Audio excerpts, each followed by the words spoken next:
Greetings, everyone. This is Tony Holowitz, and I am looking at the task list in Act Premium Cloud. At this task list, I have an option.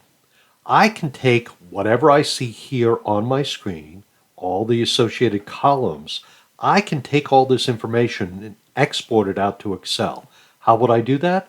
Well, if you come up here to the right, just above Add Task, I'm going to click on the XLS icon. And now what it's going to do is take this information and shoot it out to Microsoft Excel. So I can save it as a specific name, or I can open it. So I'm going to open it so you can see that. I'm going to open the file again. And what it will do is behind the scenes, it's going to open up Microsoft Excel if it's not already open, and then make that file accessible to you.